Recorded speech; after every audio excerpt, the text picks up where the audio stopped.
సేవకులు విశ్వాసులు అందరూ ఉంటే వాక్యం 7 ఏమో ఆడగజాలు, ఆడదేమో 7 గజాలు. కూటం పెట్టుకున్నప్పుడల్లా ప్రార్థన తీర్మానం ఉన్నప్పుడల్లా అట్లాగే వెళ్ళిపోతున్నారు అన్నమాట.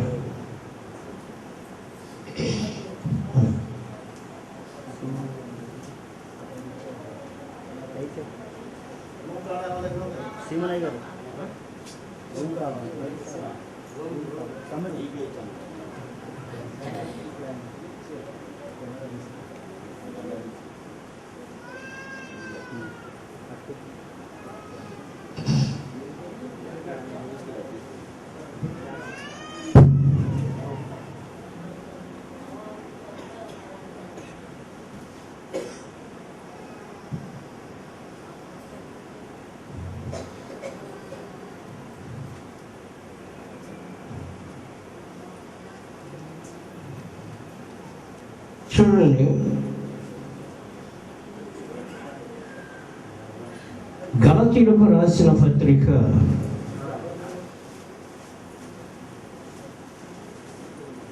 2వ అధ్యాయము 17-18 వచనాలు. కాగా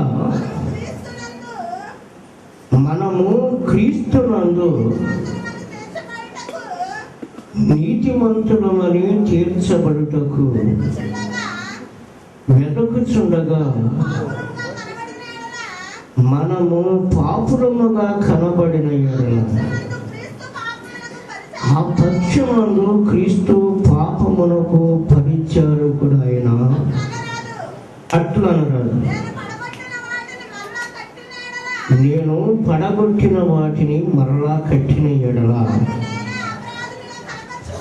నన్ను నేనే అపరాధినిగా కనపరుచుకుందును కదా. చాలు చాలు, చిన్న ప్రార్థన చేసుకుందాం. పరిశుద్ధుడు అయిన తండ్రి, ప్రేమ నమ్మకము కలిగిన యేసు ప్రభువా, మహోన్నతుడా, ఘనుడా, రాజా, వందనాలు చెల్లిస్తున్నాం. కృపతో ప్రభువా బిడ్డల్ని కాపాడి, నీ దాసుల్ని కాపాడి, దాసురాన్ని కాపాడి, బిడ్డల్ని సంఘాన్ని మీరు కాపాడి 2013 ప్రభువా 9వ తారీఖులో ప్రభువా ఈ కూటాలు ఏర్పాటు చేసి మీరు నడిపిస్తూ ఉన్నందుకు వందనాలు చెల్లిస్తున్నాను నాయన. ప్రభువా ఇప్పటి వరకు పాటల ద్వారా, ప్రార్థన ద్వారా మీ నామాలలో ప్రభువా బిడ్డను మహింపరుచుకున్నారు. మీకు స్తోత్రములు. మట్టిని ప్రభువా, దౌర్భాగ్యుని, చెత్తను నాయన, నన్ను దోషాలు మీరు క్షమించి మాట్లాడుతున్న వర్తమానంలో అడ్డు పెట్టగా ప్రభువా, నా దోషాలు నా కుటుంబం మీద ఉంచి బిడ్డలకు మంచి ఈవులను గ్రహించి నడిపించమని క్రీస్తు నామమున అడుగుచున్నాను తండ్రి, ఆమేన్. చూడండి, ఇక్కడ అపోస్తలుడైన పౌలు ఈ గలతీ సంఘానికి ఒక మంచి హెచ్చరిక చేస్తూ ఉన్నాడు. ప్రార్థన చేస్తూ ఉన్నాం, దేవుని యొక్క ఇష్టాన్ని మనము నెరవేరుస్తూ ఉన్నాం, సమస్తములో దేవునికి ప్రథమ స్థానం ఇస్తూ ఉన్నాం. మీరు మంచి ప్రార్థన పరులే, దేవుని ఇష్టాన్ని కూడా సంపూర్ణంగా మీరు నెరవేర్చే వారే. కానీ పౌలు గారు ఏమంటూ ఉన్నాడంటే, కాగా మనము క్రీస్తునందు నీతిమంతులమని తీర్చబడుటకు చాలు. ఇంకా మీరేమి చదవనవసరం లేదు. మీరెవరు కళ్ళు మూయకూడదు. జాగ్రత్తగా నా తట్టే చూస్తూ ఉండాలి. నా తట్టు చూస్తూ ఉండటమే కాకుండా ఈ ప్రవర్తన కూడా ఏం చేసుకోవాలంటే వాక్యం ద్వారా ఏం చేసుకోవాలన్నా సరి చేసుకోవాలి. ఇక్కడ ఏమని పౌలు గారు మాట్లాడుతున్నాడంటే, కాగా మనము క్రీస్తునందు నీతిమంతులమని తీర్చబడటకు. ఎవరి యందు? క్రీస్తునందు మనము నీతిమంతులముగా తీర్చబడటకు మనం వెతకొచ్చు. మనం నీతిమంతులు ఎవరు? ప్రార్థన చేసేవారు నీతిమంతులా? ఉపవాసం ఉండేవారు నీతిమంతులా? వాక్యాన్ని అనుసరించి నడిచేవారు నీతిమంతులా? దివారాత్రులు ఆయన ఇష్టాన్ని నెరవేర్చేవారు నీతిమంతులా? ఎవరు? మనము నీతిమంతులముగా తీర్చబడుటకు ఫలానాయన చాలా నీతి కలిగిన వాడు, శక్తి కలిగిన వాడు, ప్రార్థనాత్మ కలిగిన వాడు, క్రీస్తు యొక్క ఇష్టాన్ని నెరవేర్చేవాడు, క్రీస్తు యొక్క పద్ధతులు అనుసరించేవాడు. శ్రమ వచ్చినా, కష్టం వచ్చినా, ఇరుకు వచ్చినా, శోధన వచ్చినా, అపాయం సంభవించిన, మరొక అవమానం జరిగినప్పటికీ తన యొక్క నీతిని ఏమాత్రము కూడా మార్చకుండా నడిచేవాడు నీతిమంతుడు. ఎవరు నీతిమంతుడు? ఎవరు నీతిమంతుడు అన్నాడు? ఏమన్నాడు? ఊజు దేశమందు యోబనే ఒక మనుష్యుడు గలడు. అతడు యథార్థవంతుడును న్యాయవంతుడునై ఉండి దేవుని యందు భయభక్తులు కలిగి చెడుతనమును విసర్జించిన వాడు.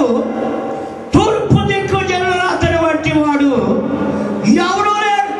మొదటి వచ్చి ఉందనుకుంటా, అతడు నీతిమంతుడు అని. ఎవరు నీతిమంతుడు? యోబు గారు నీతిమంతుడుగా తీర్చబడ్డాడు. ఆయన కుటుంబం మీదకి అనేక శ్రమలు సంభవించిన తన నీతిని మాత్రము కూడా విడిచిపెట్టరా. అలాగే మన కుటుంబాల్లో కూడా అనేకమైన ఇరుకులు వస్తూ ఉంటాయి, కష్టాలు వస్తూ ఉంటాయి, శోధనలు వస్తూ ఉంటాయి, అవమానాలు జరుగుతూ ఉంటాయి, అప్పురెందులు జరుగుతూ ఉంటాయి. అయినప్పటికీ కూడా దేవుని యొక్క నీతిని, దేవుని యొక్క ఆజ్ఞని, దేవుని యొక్క చిత్తాన్ని ఏమాత్రము కూడా నిర్లక్ష్య పెట్టకుండా నడిచేవాడు నీతిమంతుడు. మాటలు మార్చేవారు, ఆజ్ఞలు తప్పేవారు, అనేక రకాలుగా తొట్టిల్లేవారు, అనేక రకాలుగా బలహీనయ్యేవారిని నీతిమంతులుగా ఎంచడు. నీతిమంతులముగా తీర్చబడ్డకు మనము వెతకుచూ ఉండగా చాలా దేవుడు అనుకుంటూ ఉంటాం. ప్రార్థన కలిగి ఉన్నప్పుడు, దేవుని శక్తి కలిగి ఉన్నప్పుడు, దేవుని మాట కలిగి ఉన్నప్పుడు, దేవుని భయం కలిగినప్పుడు మాటలు ఎలా వస్తున్నాయి, నడక ఎలా వస్తుంది, ప్రవర్తన ఎలా వస్తుంది, ఆలోచన ఎలా వస్తుంది, ఏ ప్రకారంగా మనం నడుస్తూ ఉన్నాం, దేవుని వాక్యానికి అనుకూలంగా నడుస్తున్నావా, నడవట్లేదా అని వెతకటము నీతిమంతులుగా తీర్చబడుటకు వెతకుచుండగా మనం ఒక అబద్ధికులుగా, ఒక అన్యాయస్తులుగా, ఒక మోసం చేసేవారుగా, ఒక అబద్ధ సాక్ష్యాలు చెప్పేవారుగా కనబడిన ఎడల ఆ పక్షమందు క్రీస్తు పాపమునకు పరిచారకుడు ఆయన. పాపానికి అయ్యాడు ఆయన పరిచారకుడు. దేనికి అయ్యాడు? ఆయన నీతి కోసం పరిచారకుడు అయ్యాడు. మనం కూడా నీతి కొరకే నిలబడే వారముగా ఉండాలి. మనం కూడా సత్యాన్ని చేపట్టే వారముగానే ఉండాలి. మనం కూడా దాన్ని వెంబడించే వారముగానే ఉండాలి. కుటుంబంలో కానీ, సంఘంలో కానీ, భార్యాభర్తల్లో కానీ, బిడ్డల్లో కానీ, వెలపులకు వెళ్ళినప్పుడు కానీ, మరొక స్థానంలోకి వెళ్ళినప్పుడు కానీ నీ మాటని మరొక విధముగా మార్పు రాకూడదు. అప్పుడు ఏమంటారంటే, నిన్ను వెంటనే పరిశ్రమ చేసి ఈయన మాట తప్పు, ఇతను నడక తప్పు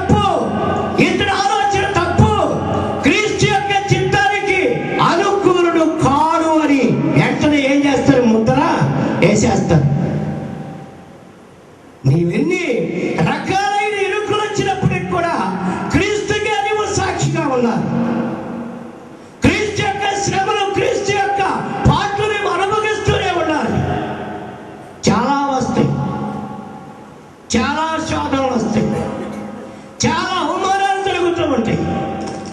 నేను ఎంతో భయంకరంగా ప్రార్థన చేస్తున్నా, నాకు ఎందుకు వచ్చింది అవమానం అనటానికి నీకేమీ హక్కు లేదు. ఆలోచన చేస్తున్నావా? పరిశీలిస్తున్నావా? ప్రార్థన మాటని తారుమారు చేస్తున్నావా? భక్తిని తారుమారు చేస్తున్నావా? రేపు నువ్వు ఏడుస్తావు. ఇదిగో నీవు చేసిన ప్రార్థన, ఇదిగో నీకు ప్రతిఫలమని ఆయన ఒక పొట్లాన్ని కట్టి వచ్చిదాన్ని నీ ముందేస్తే నువ్వేం చేస్తావంటే చాలా కన్నీరు కార్చి, చాలా ప్రలాపించి, చాలా దుఃఖపడిపోయి, ఇన్ని సంవత్సరాలుగా నేను చేసిన ప్రార్థనకు నాకు వచ్చిన ప్రతిఫలం ఇదా అని నీ మనసు ఎంతో ఇబ్బంది పడిపోతుంది. అయితే ఆయన ఏమని హెచ్చరిక చేస్తున్నాడంటే, నేను పడగొట్టిన వాటిని, ఇది సంపూర్ణమైన మాట, బూతులు మానేస్తానన్నా, అబద్ధం మానేస్తానన్నా, అన్యాయం మానేస్తానన్నా, తప్పులు చేయనన్నా, మాట తప్పనన్నా, మాటలు మార్చనన్నా, ఇతరుల మీద అబద్ధ సాక్ష్యాలు చెప్పనన్నా, వీటన్నిటినీ మరలా నీవు అనుసరిస్తే ఎవరు ఎవరు నన్ను నేనే ఒక నేరస్తుడుగా నువ్వు నిలబడతావు. నువ్వు కాదు అనుకున్న దాన్ని విడిచిపెట్టేసేయాలి.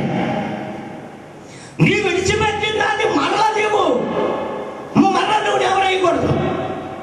అదే పడగొట్టిన వాటిని కాదు అనుకున్నాం, అవసరం లేదనుకున్నాం. మారు మనసు పొందేటప్పుడు చెప్తామా దేవుని దగ్గర? ఏమని చెప్తాం? అబద్ధాలు ఆడాను ప్రభువా క్షమించు, మోసం చేశాను ప్రభువా క్షమించు, అన్యాయం చేశాను ప్రభువా క్షమించు, తల్లి మీద పోట్లాడాను, తండ్రి మీద పోట్లాడాను ప్రభువా క్షమించు, మత్సరం ఉన్న ప్రభువా, ద్వేషం ఉన్న ప్రభువా, అసూయ ఉన్న ప్రభువా, కక్షలు ఉన్నాయి ప్రభువా, వీటన్నిటిని క్షమించు ప్రభువా, ఇక నేను అలాంటి వాటికి నేను స్థానం ఇవ్వను ప్రభు అని మనం అందరం ప్రార్థన చేస్తాం. మరలా నీవు పడగొట్టిన వాటినట్టే చూస్తే ఏంటంటే అడగొట్టిన ఏ పడగొట్టిన అబద్ధం ఆడను, మోసం చేయను, ఎవరి సొమ్ముని నేను అపహరించను, ఎవరి దానికి నేను ఆశించను, నాకు అక్కర్లేదు అని ఆయన ప్రమాణం చేసి దేవుని దగ్గర బాప్తిసం తీసుకుంటాను. మరలా నీవు వాటిలోనే చిక్కుపడితే ఎటిలో ఆడుతున్నారా? ఏమన్నా అబద్ధాలు ఎవడన్నా జారిపోయి బలహీనమయ్యి తప్పు చేసి అయా నేను ఇంట్లో ఉన్నాను అని అన్నవాడు ఎవరన్నా చెయ్యకుండా పడు? ఏం సిమనా ఏం లేదా? అదేంటి బుజ్జి, నేను ముందే అన్నాగా. ఏమంటే మీరు చాలా జాగ్రత్తగా ఉంటారు కూడా, రాకూడదు. అలాంటి దానికి నీవు స్థానం ఇస్తే నీవు దేవుని ఆశీర్వాదానికి నీవు వారసుడు కాలేవు, రాకూడదు. అదే పడగొట్టిన వాటిని కాదు అనుకున్నాం, ఆ చూపు చూడద్దు అనుకున్నాం, ఆ ఆలోచన మనకు అక్కర్లేదు అనుకున్నాం, ఆ తలపుడు మనకు అక్కర్లేదు అనుకున్నాం. మరలా నువ్వు ఆ నడకలో నడిస్తే,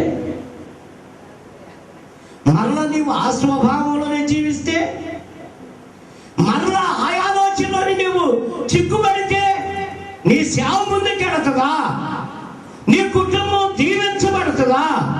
నీ బిడ్డలు చేసే మార్గాల్లో దేవుడు యొక్క కృప ఆయన పక్షంగా ఉంటుందా? పరిశీలన చేసుకోవాలి. ప్రార్థన పరిశీలన చేయకోకుండా నువ్వు ప్రార్థన చేస్తే ఆశీర్వాదాన్ని బలహీనపడిపోతావు అన్నమాట. చాలా జాగ్రత్తగా నడకని, మాటని, ఆలోచనని, సమస్తాన్ని జాగ్రత్త పరుచుకొని ముందుకు నడిచిన వాడే నీతిమంతుడు. అప్పుడు వాడే నీతిమంతుడుగా తీర్చబడతాడు. వారు ఏ స్థానానికి వెళ్ళినా, ఏ స్థలానికి వెళ్ళినా కూడా అవిధేయత వారిలో రాదు, పొరపాటు వారిలో రాదు. అలాంటి పొరపాటు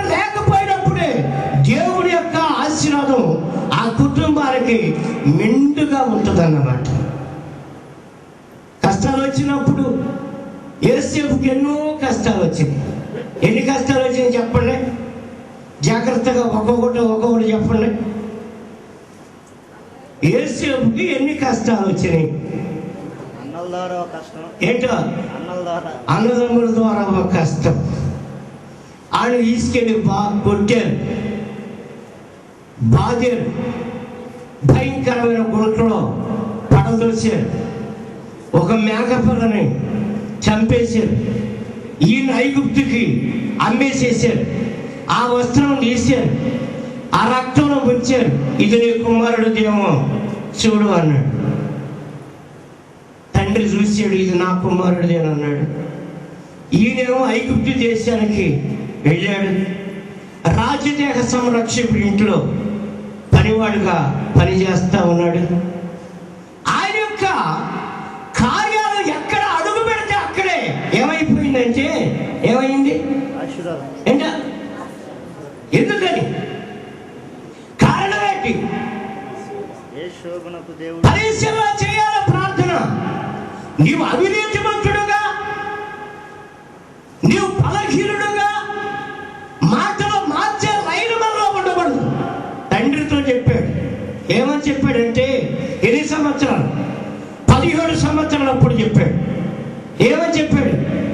నా పర నిలబడి ఉంది, 11 పనులు వచ్చి నా పరని సొట్టేసుకున్నాయి అన్నాడు. ఒకటి తండ్రికి తెలుసు, విషయం తెలుసు.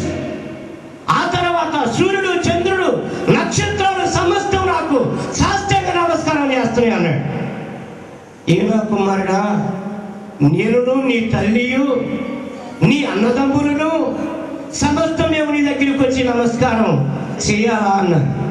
మనసులో పెట్టుకున్నారు, కక్ష పెట్టుకున్నారు, సాధించారు. అక్కడికి వెళ్తే రాజదేహ సంరక్షకుడు కుటుంబం ఏమైపోయింది? అడుగు పెడితే అడుగు పెట్టిన స్థానం ఎంత ఎంత ఆశీర్వాదం అంటే, ఎంత దీవెన అంటే, ఎంత సంతోషం అంటే, కుటుంబంలో ఏముందో ఏమి లేదో తనకు అర్థం కాని స్థితిగా సమస్తాన్ని యోసేపుకి అప్పగించేసాడు. ఏనా బుజ్జి అప్పగించాడా? ఎందుకని? నీ రూపాయి లేకపోతే మన ఇంట్లో ఎవరైనా పని చేస్తుంటే మనం ₹1 అతనికి అప్పగిస్తామా? మన మనసుకి ఇష్టపడుతుందా? ఏముంది అతని దగ్గర? దేవుడి యొక్క వెలుగు ఉంది, దేవుడి యొక్క శక్తి ఉంది, దేవుడి యొక్క బాగు ఉంది, దేవుడి యొక్క ఆజ్ఞ ఉంది. ఎన్ని రకాల కష్టాలు పడ్డా దేవుడి మీద నిందమోపినవాడు కాదు యేసేపు. ఎటువంటిది? ఎందుకు పోతాయి? ఆశీర్వాదం పోతా ఎక్కడి నుంచి వస్తాయి?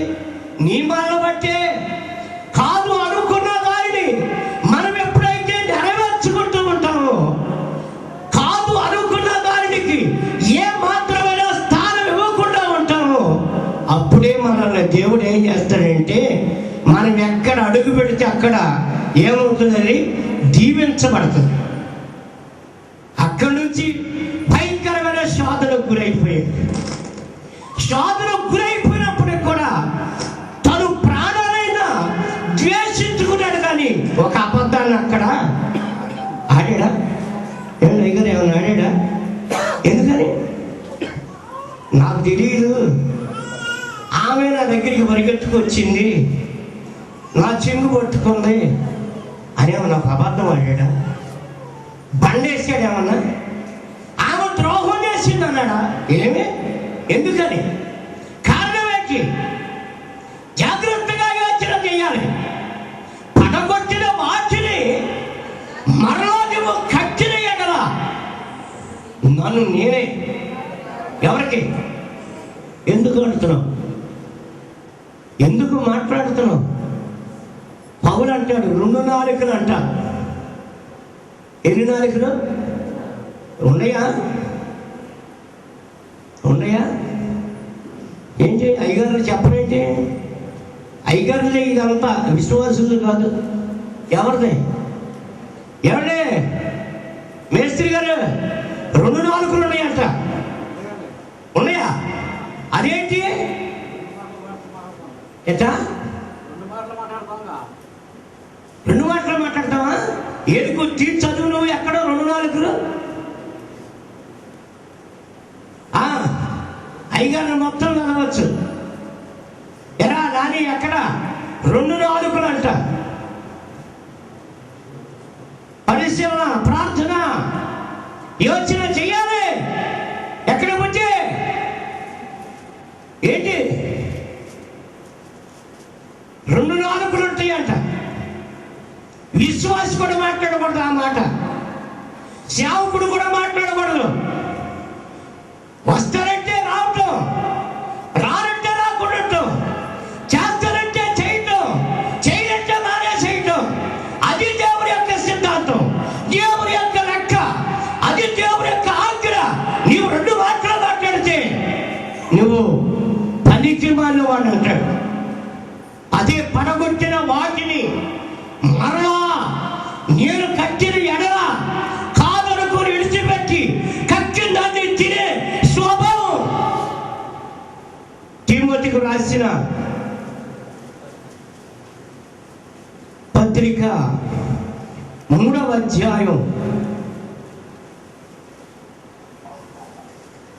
చూడండి.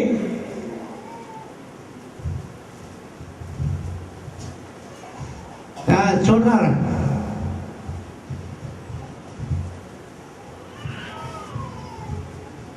3వ అధ్యాయము 8వ వచనం చూడండి. అలాగుననే మాదిరయుండి దిమనస్కులను, ఆ దిమనస్కులు కాదు 2 అంకెలు చూడండి. ఎన్ని జాగ్రత్త. పాస్టర్ గారి దగ్గర మాట్లాడినా, సేవకుడి దగ్గర మాట్లాడినా, ఇంకొక స్థలానికి వెళ్ళినా మొదట మాట్లాడిన మాటే మాట్లాడు, 2వ మాట మాట్లాడకూడదు. అది 2వ నాలిక. 2 రకాలుగా నడిస్తే నువ్వు నీతిమంతుడిగా తీర్చబడతావా? 2 మాటలు మాట్లాడితే నువ్వు 2 నాలికలోనివి, 2 మాటలోనివి, 2 ఆలోచనలోనివి, 2 తలంపుల వాడివి. నువ్వు పడగొట్టిన వాటిని మరలా నువ్వు కక్కుతున్నావు, తింటున్నావు అంతే. విడిచిపెట్టాలా, నువ్వు ముట్టుకోకూడదు. ఆలోచన చేస్తున్నావా? కష్టాన్ని భరించాడు కనుకనే యోసేపు ఐగుప్తు దేశానికి రాజుగా వచ్చాడు. 17 సంవత్సరంలో మాట్లాడిన ప్రభు 17 సంవత్సరంలో వాగ్దానం చేసిన దాన్ని 13 సంవత్సరాలు నెరవేర్చాడు. ఆలోచన చెయ్యి. ఆలస్యం అవుతుందని కలవరపడి నీకున్న భక్తి జీవితాన్ని అణగార్చుకోకూడదు. శ్రమ వచ్చినప్పుడు నిలబడేవాడుగానే ఉండాలి, ఓర్చుకునేవాడుగానే ఉండాలి, సహించేవాడుగానే ఉండాలి. అప్పుడే నువ్వు నీతిమంతుడుగా తీర్చబడతావు. అప్పుడే నువ్వు క్రీస్తులో మంచి నెంబర్ 1 అయిన వాడుగా ముద్రేస్తాడు దేవుడు. అలా కాకపోతే నీవు ఎంత ప్రార్థన చేసినా, ఎంత ఆశీర్వాదంతో ఉన్నా, ఎంత తీవ్రత ఉన్నా ఊరికి నేను చిక్కుపడిపోతా. 100 కేజీలు పంచదారకి ఒక చిన్న దొప్పనంతో పొడిస్తే, చిన్న రంధ్రం పడితే ఏమైపోద్ది మొత్తం? ప్రార్థన కూడా అంతే. ప్రార్థన జీవితం కూడా అలాగూ కాపాడుకోవాలి. ప్రార్థన జీవితాన్ని కూడా అలాంటి నిష్ట కలిగి నడవాలి. చాలా ఎదురొస్తూ ఉంటాయి, చాలా అద్భుతాలు జరుగుతానికి ఎదురవుతూ ఉంటాయి, చాలా మేలు జరుగుతూ ఉంటుంది. నీవెంత మాత్రం కూడా మదించకూడదు, అత్యంచకూడదు, ఉన్న డిపాజిట్ ని బలహీనపరచుకోకూడదు. అది ప్రార్థన. అడగొట్టిన వాటిని చూడండి ఒకసారి. గలతీ సంఘం అంటాడు, మరలా కట్టిన ఎడల నన్ను నేనే అపరాధులకు కనపరుచుకున్నాను కదా. నేనైతే దేవుని విషయమై జీవించు నిమిత్తము ధర్మశాస్త్రం వలన, ధర్మశాస్త్రం విషయమై సచ్చిన వాడినైతే నేను క్రీస్తుతో కూడా నేను కాను. ఎన్నో శ్రమలు, ఎన్నోసార్లు కొట్టారు, ఎన్నోసార్లు ఈడ్చారు, ఎన్నోసార్లు అవమానపరిచారు, 5 మార్లు ఎన్నో గుర్తులు గుర్తారు, ఎన్ని రకాల ప్రాణాపాయం సంభవించినా కూడా తన యొక్క దీక్షణ మార్పు రాలా. జీవించువాడును నేను కాను, క్రీస్తే నా యందు జీవిస్తున్నాడు. అలాంటి ప్రార్థన నేర్చుకో. అలాంటి శక్తి కలిగిన దాన్ని నువ్వు ప్రథమ స్థానమే.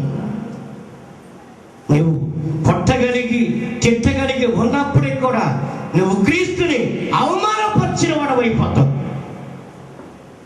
దూషణ చేసిన వాడు అవుతావు, ధ్యానం చేసిన వాడు అవుతావు, దేవుని నామాన్ని దుఃఖపెట్టిన వాడు అవుతావు, దేవుని యొక్క చిత్తాన్ని తృణీకరించిన వాడు అవుతావు. భయంకరమైన వాగ్దానం చేశాడు. భయంకరమైన వాగ్దానం చేసి పరువును పట్టుకొని యేసేపు కర్ర ఏం చేశాడు? దేవుడు ఏం చేశాడు? నెరవేర్చాడు. మనకి జరుగుతూ ఉంటాయి, కళలు జరుగుతూ ఉంటాయి, వాక్యాలు వస్తూ ఉంటాయి, వాగ్దానాలు వస్తూ ఉంటాయి, మనకు నెరవేర్పు జరగటం. కారణం ఏమిటంటే మనం తేలును ఒక దానిలోనూ, ఒక చిన్న దానిలో, చిన్న బలహీనతలను మనం ఏమై ఉంటున్నామంటే చిక్కుబడిపోతా ఉన్నాం. ఆ చిక్కుబడిపోయి ఆ చిక్కును గమనించుకోలేక, ఆ చిక్కు అర్థం కాక వాగ్దానం ఫలం ఏమవుతుందంటే పొందలేకపోతా ఉన్నాం. మొన్న 7 దినాలు 6 దినాలు దేవుని సన్నిధిలో ఏకాంతంలో కూర్చున్నాం, ప్రార్థన చేస్తా ఉన్నాం. ఎవరు తప్పులు వారికి, ఎవరు దోషాలు వారికి, ఎవరు బలహీనతలు వారికి, ఇదిగో దీనిలో నీవు తప్పిపోయావు, దీనిలో నీవు బలహీనుడు అయ్యావు, ఈ విషయంలో నీవు బలహీనుడు అయ్యావు అని ఎవరు దానికి వాళ్ళకి దేవుడు ఏం చేశాడంటే బలపరిచి హెచ్చరిక చేశాడు. ఒక ఆయనకైతే సంపూర్ణంగా చూపెట్టాడు. ఒక పాట డొక్కు కారు తోలుతున్నాడు. ఆ డొక్కు కారు తోలుతా నా దగ్గరికి వేసుకొచ్చాడు. దాన్ని వేసుకొచ్చి నన్ను ఎక్కడ అన్నాడు. ఇది ఎక్కడికి పోతాన్నా, ఇది ఎక్కడికి పోతే ఎంత దూరం ప్రయాణం చేస్తుంది, నన్ను ఎక్కమంటున్నా అన్న. ఎక్కడ గారు ఏం పర్వాలేదు లేదు అన్నాడు. ఆయన సేవకుడే. సరే 2-3 కిలోమీటర్ల దూరం పోయేసరికి ఆ కారు ఆగిపోయి ఈ డ్రైవర్ దిగేట్టు వెళ్ళిపోయాడు. ఆయన వెళ్ళిపోయాడు, నేను ఒక్కడే మిగిలిపోయా. ట్రాఫిక్ జమ అయిపోయింది.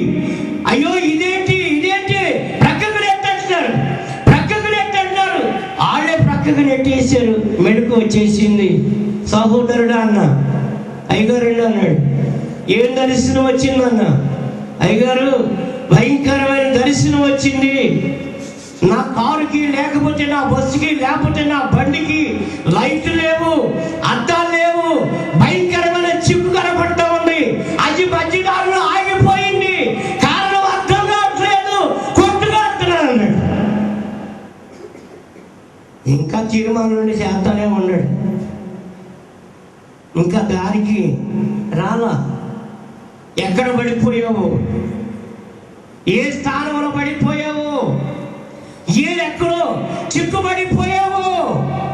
జీవించేది నువ్వు కాదు, నేను కాదు, క్రీస్తే నా యందు జీవిస్తున్నాడు. చచ్చిపోవాలి నువ్వు సమస్తానికి ఓర్చుకునేవాడు అయి ఉండాలి. అలాంటి లెక్కుంటేనే నీవు నీతిమంతుడుగా తీర్చబడతావు. లేకపోతే నీవు నీతిమంతుడివి కాలేవు. ఓర్పు, విధేయత, సహనం, దీనత్వం, మంచితనం, సమస్తాన్ని నీవు చూపెట్టాలి. నేను పాస్టర్ గారు అయ్యాను, లేకపోతే నాకు బలం ఉంది, లేకపోతే నాకు ధనం ఉంది, లేకపోతే నాకు ఔశ్వర్యం ఉంది అని నువ్వేమాత్రం కూడా నీవు అతిశయించినా సరే అది కూడా ఒక విగ్రహమే, అది కూడా ఒక తిరుగుబాటే, అది కూడా క్రీస్తుకి విరోధమైన ప్రవర్తనే. జాగ్రత్తగా నీవు ఆలోచించుకోవాలి. క్షేమకరంగా, లాభకరంగా 2012 అంతా చిక్కుల్లో, సమస్యలో, శోధనలో, బలహీనతలో, అవమానంలో, నింద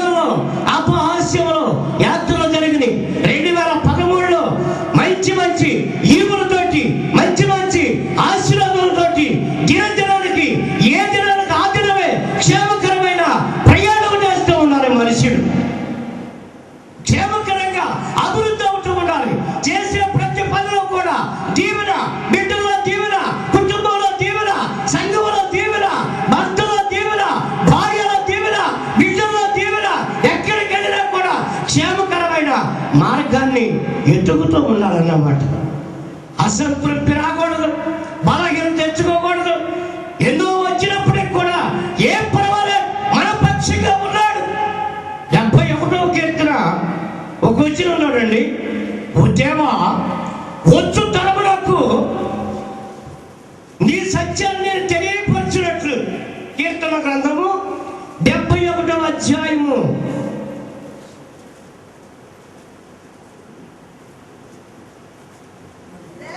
'దేవా వచ్చు తరములకు ఎవర బాహుబలం, నీ బాహుబలమును గూర్చి 18వ వచనం, పుట్టబో వారికి అందరికీ నీ శౌర్యమును గూర్చి నేను తెలియజెప్పినట్లు తలనరిసి వృద్ధుడయుండు వరకు నన్ను విడువకము.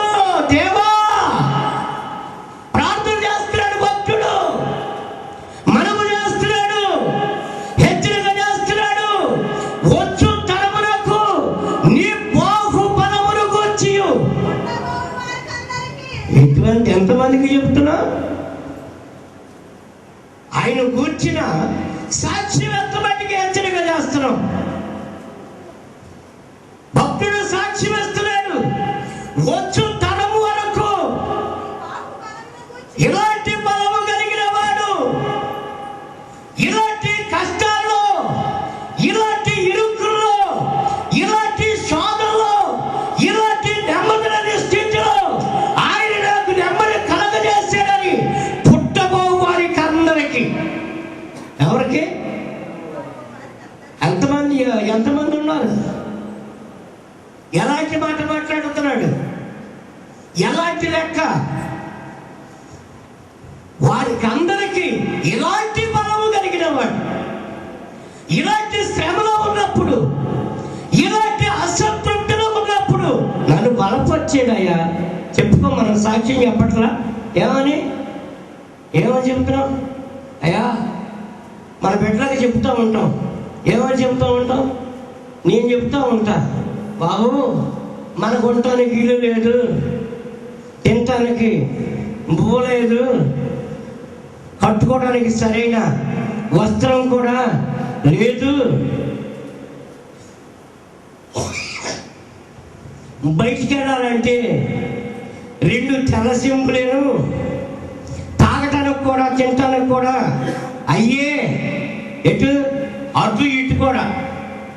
ఏమన్నా మేస్త్రి గారు, ఎటు బయటికి లోపల త్రాగటానికి కూడా ఒకే ఆచింపే. అలాంటి స్థితిలో బలము కలిగిన వాడు, నమ్మకగిన వాడు, కష్టాన్ని, ఇరుకుల్ని, ఇబ్బందుల్ని, సమస్తాన్ని ఆయన చూసి ఇవాళ మనకిచ్చిన వెలుగును బట్టి, ఇవాళ మన కలగజేసిన ఘనతను బట్టి, ఇవాళ మనకిచ్చిన ఔషర్యాన్ని బట్టి, ఇవాళ మన కలగజేసిన గోపూరు బట్టి ఆయనకు మనం ఎంతో రుణస్తులమని నేను చెప్తూ ఉంటాను. మీరు కూడా ఏం చేస్తూ ఉండాలి మీ బిడ్డలకి?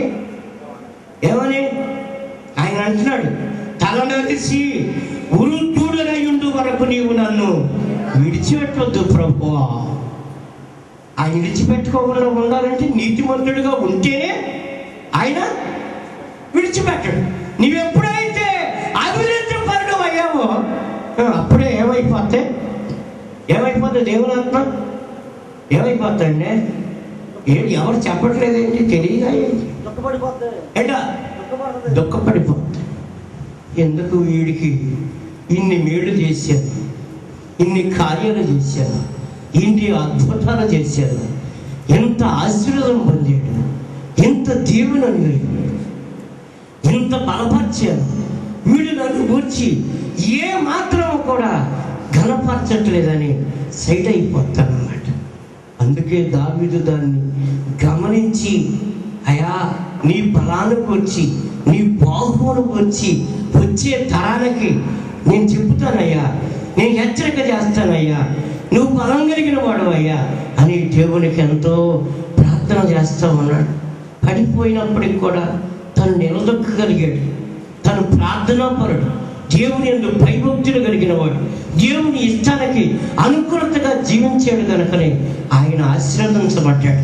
ఆయనతో చేసిన వాగ్దానం, ఆయన చేసిన ప్రమాణం నేటి వరకు కూడా అలాగే నిలబడిపోయి ఉంది. మనకు కూడా వాగ్దానం కావాలి, మనకు కూడా మంచి మేలు రావాలి. ఈ చిన్న చిన్నాటికి మనం చాలా తృప్తి పడిపోతాము. ఇంకెంతకంటే బలము కలిగిన కార్యం, ఇంతకంటే ఆశ్చర్యకరమైన కార్యాలు ఆయన మనకు చేస్తాడు. ఆయన చిత్తాన్ని మనం నెరవేర్చే వరంగా ఉండాలి. ఎక్కడా కూడా అవిధేయత వలన కూడా ఒక బలహీనమైన మాట మాట్లాడుకోకూడదు. కుటుంబంలో కూడా భార్య భర్తల్లో కూడా ఎన్నో వచ్చినప్పటికి కూడా ఒకరినొకరు ఇసుకుదల ఎందుకోకుండా బలపరుచుకునే స్వభావం సేవకులలో కానీ కుటుంబాల సంఘంలో కానీ రావాలన్నమాట, ఉంటారన్నమాట. ఒక్కొక్కళ్ళు చాలా బలహీనంగా మాట్లాడుకుంటూ ఉంటారు. చిన్న శ్రమ వస్తే నిలబడలేక, చిన్న ఇరుకు వస్తే నిలబడలేక, చిన్న స్వాదన వస్తే ప్రార్థన చేయలేక, భయకాంతానికి వెళ్ళి పొట్టగట్టుకొని 4 దినాల ప్రభు దగ్గర పశ్చాత్తాపడే మనసు వారికి లేదు కనుక వారు ఊరికినే మనుషులు ఏమైపోతారంటే కలవరపడిపోతూ ఉంటారు. నేను ఇవాళ చాలా భయంకరమైన ఒక స్థితిలో ఉన్నాం. మేము ఒక విషయం గురించి నేను చెప్పను, ఆ విషయం చెప్పను. సుమారుగా 1 రోజులు బట్టి జరుగుతూ ఉంది. అది జరుగుతూ ఉంది, కానీ నేను మాత్రం మంచి దృఢమైన సాక్ష్యంతోనే, దృఢమైన నమ్మకంతోనే ఉన్నాను. నేను మా సంఘంలో కూడా చెప్పాను, ఒక దారం మీద, ఒక చిన్న దారం మీద 3 చేపలు ఏలాడుతూ ఉన్నాయి. ఏమండి బావగారు, చెప్పానా? ఎప్పుడు? మొన్న చెప్పాను, అంతకు ముందు చెప్పాను. దృశ్యం చాలా భయంకరమైన దృశ్యం.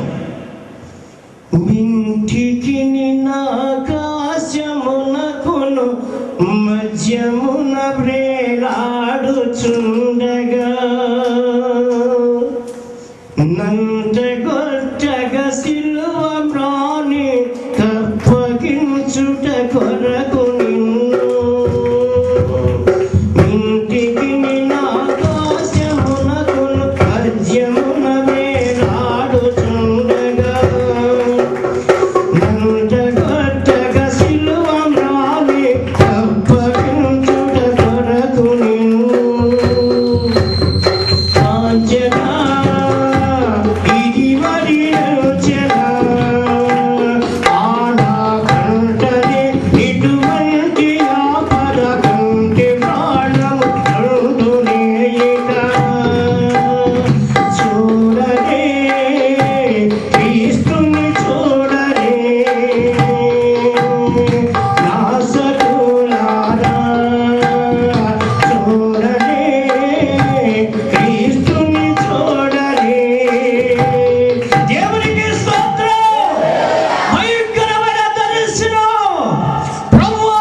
అంటున్నాడు, ఏమీ భయపడవద్దు,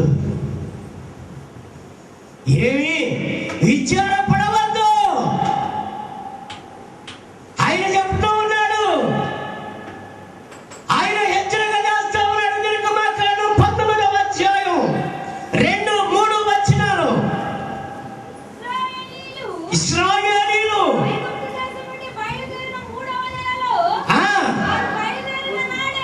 బయలుదేరినాడే ఆరంభ దినమందే వచ్చి వారు బయలుదేరి వచ్చి దిగి విడిచిరి. ఎక్కిపోవగా యెహోవా అతను పిలిచి, వెళ్ళి యాకోబు కుటుంబీకులతో ముచ్చటించవయ్యా, ఏమి చేశాను? గద్ద రెక్కల మీద ఏ ప్రకారముగా మిమ్మల్ని మోసుకొని వచ్చాను వారికి హెచ్చరించకపోయి. ఆలోచిస్తున్నావా? ఎక్కడుంది చేపలు? ఎక్కడ? ఆకాశంలో. తాడు కాదది, దారం. దారం మీద 3 ఎలాడుతా ఉన్నాయి. 3 దర్శనం చూసరికే భయం వచ్చేసింది. దర్శనం చూసరికే బలహీనం వచ్చేసింది. తప్పే వల్ల ఉందేమో, దోషే వల్ల ఉందేమో, అవిధేయత వల్ల ఉందేమో. నీవు బయలుపరచు ప్రభువా, నేను కడుక్కుంటాను ప్రభు అని ప్రార్థన చేస్తుంటే గద్ద ఏ ప్రకారముగా గద్ద రెక్కల మీద ఎలాగూ మోసుకొని ఐగుప్తీయుల్ని ఏ ప్రకారంగా హతమార్చి నేను తోడుకొని వచ్చాను, నీకు అలాంటి కార్యాన్ని నేను చేస్తానని ప్రభు గొప్ప వాగ్దానం చేశాడు. దేవునికి స్తోత్రం. వాగ్దానం కావాలి ఇశ్రాయేలీయుడికి. ప్రార్థన పండుగ వాగ్దానం కావాలి. ఇదిగో అంటున్నారు, అదుగో అంటున్నారు, అదుగో అంటున్నారు, ఇదిగో అంటున్నారు. ఆయన అంటున్నాడు, నువ్వు ఎప్పుడుగా ఉండు, నీవు నిశ్చత్తగా ఉండు, నీవు గుండె మీద చేసుకున్నాడు, వాళ్ళ పెదవిప్పటికి నీవేమాత్రం రక్షణ పెట్టొద్దు అంటున్నాడు. దేవునికి స్తోత్రం. ఎవరిది? దేవుడు అంటున్నా. ఒకవేళ ఇంకేదైనా అడ్డుందేమో, ఒకవేళ ఇంకేదైనా దోషం అడ్డు వచ్చిందేమో, ఎందుకో కార్యం జరగట్లేదు, ఎందుకో కార్యం సఫలం కావట్లేదు. రావాలి నీకు కూడా పట్టుదల, భక్తి మీద రావాలి. కక్ష కాదు, క్రోధం కాదు, మత్సరం కాదు, అసూయ కాదు. చక్కగా రాశారు, మన క్యాలెండర్ మీద ఉంది, చూసారా? చూడలేదు. ఏంటి పడుతున్నావా? పడద్దు. ప్రేమ ఏంటో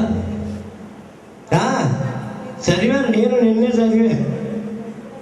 చూస్తే చాలా తమాషాగా ఉన్న మాట.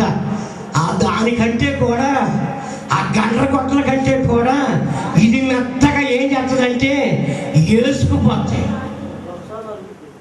చాలా జాగ్రత్తగా మాట్లాడబో. కుక్క తన వాంతికు తిరిగినట్టును, కడుగుబడిన పంది బురదలో దొరినట్టును నిజమైన సామెత వీరికి సంభవించిందంటారు యేసు ప్రభు. ఎలాంటిది అది? ఏంటి చూడాలి. లూకా సువార్త 16వ అధ్యాయం 14వ అధ్యాయం చూడండి. కుక్క తన వాంతికి తిరిగినట్టును, కడుగుబడిన పంది బురదలో దొర్లుటకు బడినట్టును వీరికి సంభవించాను.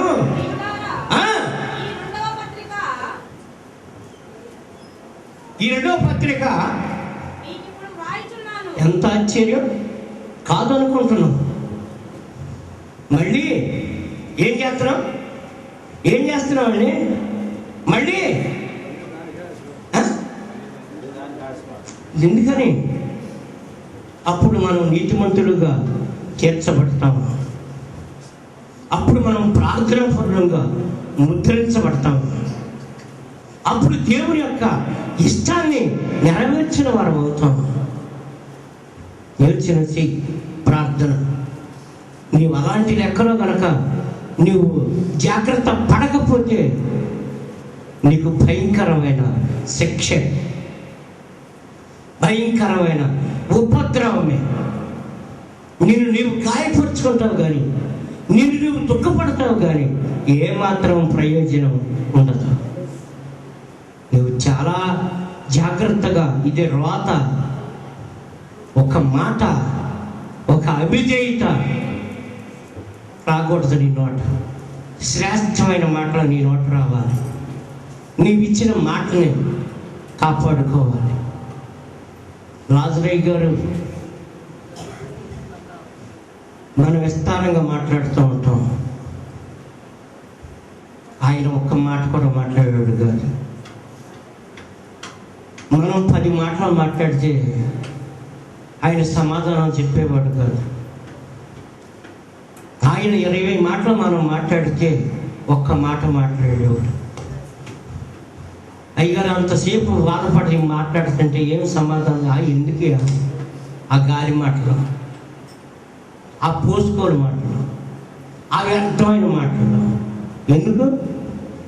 మాట మీద ఉండరుగా, నడక మీద ఉండరుగా అనేవాడు. అంతే, ఒక్కటే మాట అంటాం, అక్కడికి వెళ్ళిపోవడం, మళ్ళీ అక్కడ ఉండేవాడు కాదు. ఇవాళ గుర్తు వస్తుంటే, ఇవాళ పరిశీలన చేస్తుంటే అసలు ఎన్ని రకాలుగా మనుషులు ఉంటా ఉన్నారు, ఎన్ని విధానాలుగా మనుషుడి యొక్క నడక ఉంటా ఉందో. కాదు అనుకొని మరలా దాంట్లోనే ప్రవేశం. అదే పౌలన్నది, పడగొట్టిన వాటిని మరలా నేను కట్టిన ఎడల నన్ను నేనే అపరాధిని. కాదు అనుకున్న రోతలో మరలా ఏ మాత్రం కూడా జోక్యం చేసుకోకూడదు. అది ప్రార్థనా పరుడి యొక్క నిష్ట. రెండవ నాలిక అనేది కలవకూడదు. అది నష్టం జరిగినా సరే సంపూర్ణంగా ముందుకెడతానికే ప్రయత్నం చేయాలి. అందుకే పౌలు అంత దృఢమైన సాక్ష్యం వేస్తాడు. అక్కడే అంటాడు, బాప్తిస్మముతో పాటు సమస్తమును పాతిపెట్టానంటాడు. చూడండి, తొందరగా పట్టుకోవాలన్నమాట.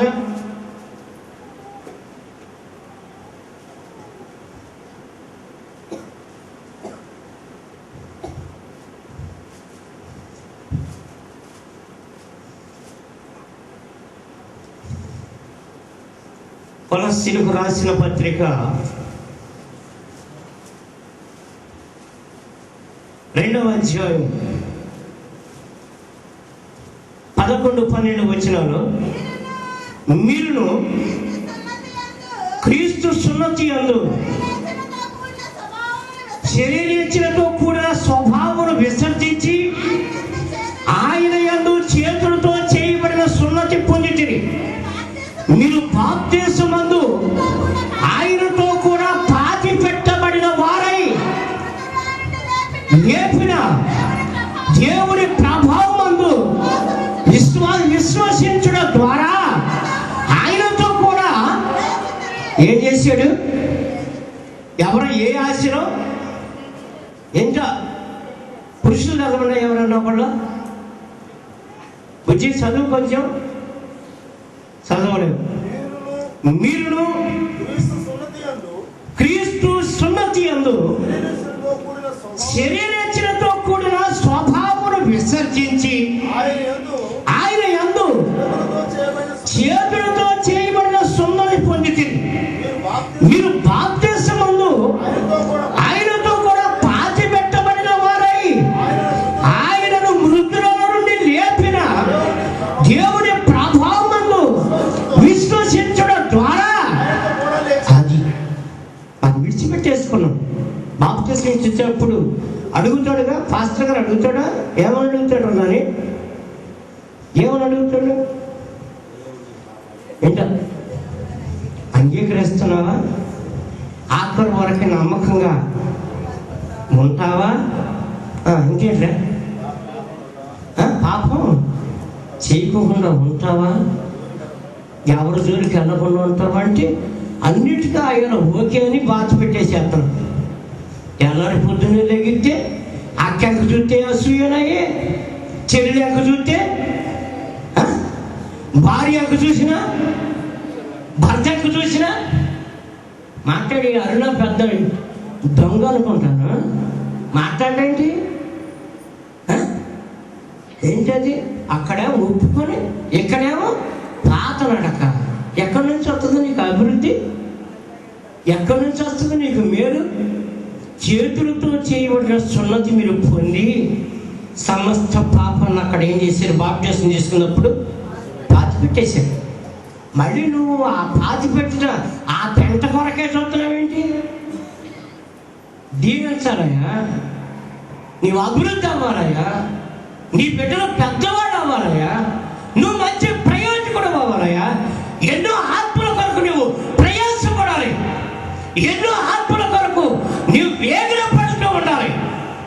పొట్ట జరుగుతుంది, రోజులు సంపూర్ణం అవుతున్నాయి, సంవత్సరాలు తిరిగిపోతున్నాయి అనేది కాదన్నమాట. నువ్వు శ్రమని, కష్టాన్ని, నష్టాన్ని భరించి కొన్ని ఆత్మలు ఏం చేయాలంటే వెలిగించడానికి ప్రయత్నం చేయాలి. ప్రయత్నం నీది. తర్వాత చేసే కార్యం చేసేది ఎవరంటే ఆయన చేస్తాడు. ఎవరు? ఆయనే చేస్తాడు.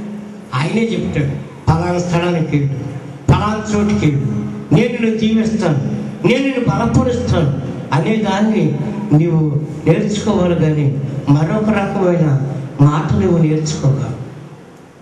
మరొక లైన్కి వెళ్ళబో. ఆఖరికి గంజి పోసుకు తాగిన, నీళ్లు పోసుకు తాగిన క్రీస్తు కొరకే నిలబడు. క్రీస్తు యొక్క మాట కొరకే నిలబడు. నాలుకని నువ్వు మార్చావంటే గాలిడివాడు అవుతావు. ఏమయ్యాడు గాలిడివాడు? ఏమయ్యాడు? ఏం చేశాడు గాలిడివాడు? ఏంటా ఏం చేశాడురా? గాలిడి పని చేశాడు. గాలిడి పని చేసి డబ్బు మీరు తీసుకొని పరిశుద్ధాత్మ నాకు అనుగ్రహించమన్నాడు. అది జరిగే పని కాదు అన్నారు. డబ్బును అక్కడే పెట్టి, బంగారం అక్కడే పెట్టి వాడు వెళ్ళిపోయాడు. కానీ వాడు ఏం మేలు పొందలేదు. ఆ లెక్క నేర్చుకోవాలి. దేవుని కొరకు ప్రయాసపడు. మోకాళ్ళ మీద నుండి ధ్యానం చేయి. ప్రభువా, నీ చిత్తం ఏమిటో. ప్రార్థనకి సమాధానం రావాలన్నా కూర్చొని స్టైల్ ప్రార్థన చేస్తే రాదు సమాధానం. ఎట్టా ఎట్టా ఎట్టా? మోకాళ్ళ మీద, లేకపోతే ఈ రెండు మోచేతుల కింద పొడుగు మోకాళ్ళ మీద. అంతేగాని మంచాన్ని కానుకొని, గోడ కానుకొని, రెండు కాళ్ళు అటు పారేసి, రెండు చేతులు ఇటు పారేసి, ముందు మాట వెనక మాట ముందు పెడితే నీకు సమాధానం రాదు. విరిగిపోవాలి, నలిగిపోవాలి. ఆత్మ పశ్చాత్తాపడాలి. 3 నిమిషాల్లోనే. ఎన్ని నిమిషాలు? 3 నిమిషాల్లో ఆయన సమాధానం ఇస్తాడు. అడిగిన వారికి అవసరత తీర్చును, వెతకిన వారికి నిరతము దొరుకును. అడిగిన వారికి అవసరత తీర్చును, వెతకిన వారికి నిరతము దొరుకును. తట్టిన వారికి ద్వారము తెరచును, తట్టిన వారికి ద్వారము తెరచును. నమ్మిన వారికి రక్షణ దొరుకును, నమ్మిన వారికి రక్షణ దొరుకును. పగిలిన హృదయముతో పాడినా, విరిగిన మనసుతో వేడినా, వింటాడు దేవుడు ఆ ప్రార్థన, కైకొంటాడు నీ సమర్పణ. పగిలిన హృదయముతో పాడినా, విరిగిన మనసుతో వేడినా. దేవునికి స్తోత్రం. వస్తుందా కన్నీరు? దుఃఖపడుతున్నావా?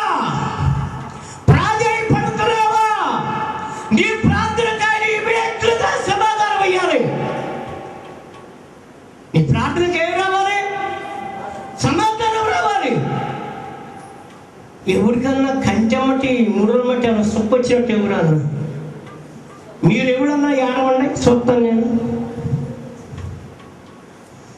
బుజ్జి కానీ, సీమూరు కానీ, అనంతానం కానీ, ఆమోస్ గారు కానీ, నానిగడు కానీ, ఎవరైనా సరే, ఉప్పాడ కానీ, ఎవరైనా సరే, వెంకటాపురం కానీ, ఎవరైనా సరే వస్తుందా ఏడుపు? ఆత్మను ఏం రక్షిస్తావు?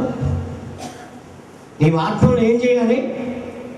ఆపదలో ఉన్నవాడు వస్తాడు, శ్రమలో ఉన్నవాడు వస్తాడు, కష్టంలో ఉన్నవాడు వస్తాడు.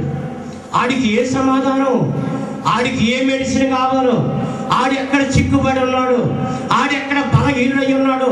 నువ్వు ప్రార్థన చేసి దాన్ని ఏం చేయాలి? నువ్వు ఏం చేయాలి నాన్న? తెలుసుకోవాలి. మరి ఎట్లా వస్తుంది నీకు సమాధానం? తీసుకుంటున్నావా? అసలు సమాధానం తీసుకొని ఉన్నావా? రాత్రి 5 గంటలకు నేను ప్రార్థన చేస్తాను. స్తుతి ఆరాధన జరిపొచ్చి ప్రార్థన చేస్తాను. గొల్లపూడి దగ్గర గోల్డ్ కలర్ సెట్ చేసుకొని, తెల్ల ఫ్యాన్ చేసుకొని, బైబిల్ బ్యాగ్ లేదు దగ్గర, నా ఇంకా తేరి చూస్తున్నాడు.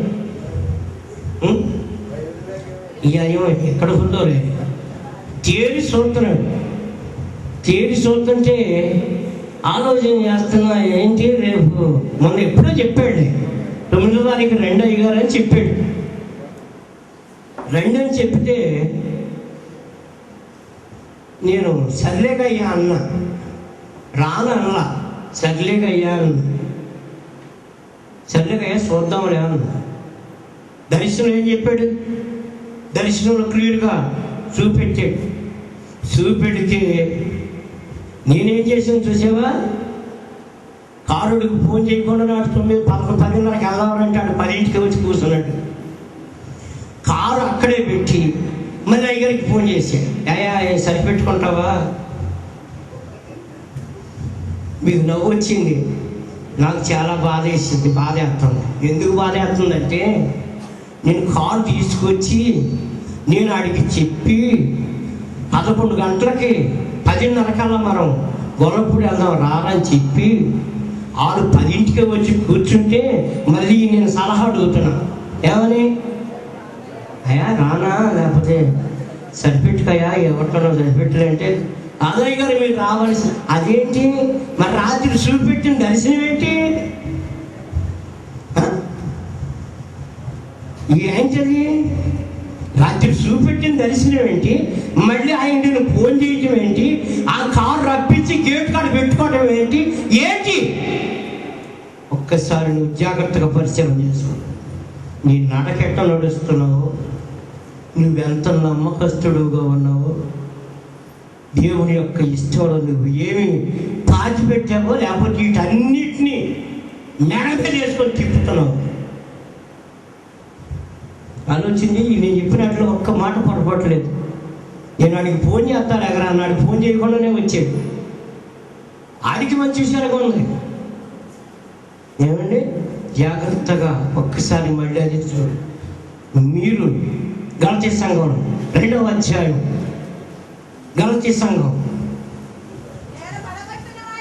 కాదమ్మా, అది కొలసి.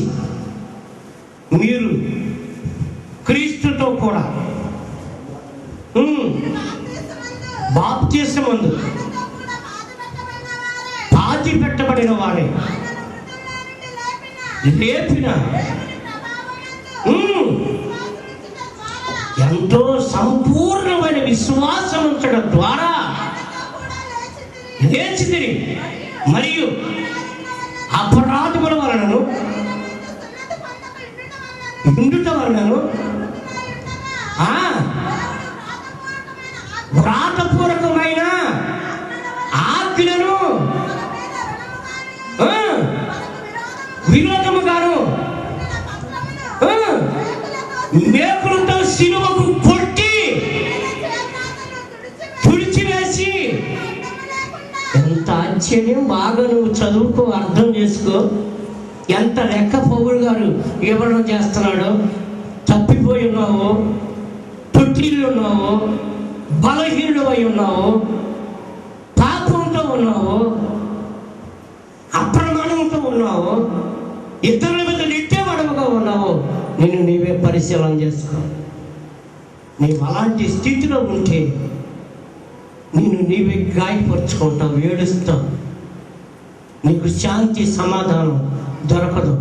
విడిచిపెట్టేసిన తట్టు, కక్కిందని తట్టు మరలా నీవు చూడొద్దు. కొద్ది వాక్యం దేవుడు దీవించను గాక. ప్రార్థన. పరిశుద్ధుడు, దయగలిగిన తండ్రి, ప్రేమ కలిగిన యేసు ప్రభువా, మహోన్నతుడా, ఘనుడా, రాజా, మీకు స్తోత్రములు చెల్లిస్తున్నాం ప్రభువా. గొప్ప దేవుడు తండ్రి, బలము కలిగిన తండ్రి వినాయన, సంఘాన్ని కాపాడు, ఈ దాసురాలను కాపాడు, సేవకులను కాపాడు, వారి కుటుంబాల్లో నెమ్మది, వారి బిడ్డలో నెమ్మది, వారు చేస్తున్న సేవలో నెమ్మది, సమాధానాన్ని మీరు అనుగ్రహించండి ప్రభువా. ఎలాంటి దుర్వార్త లేకుండా క్షేమకరమైన మార్గంలో నడిపించండి ప్రభువా. యేసేపు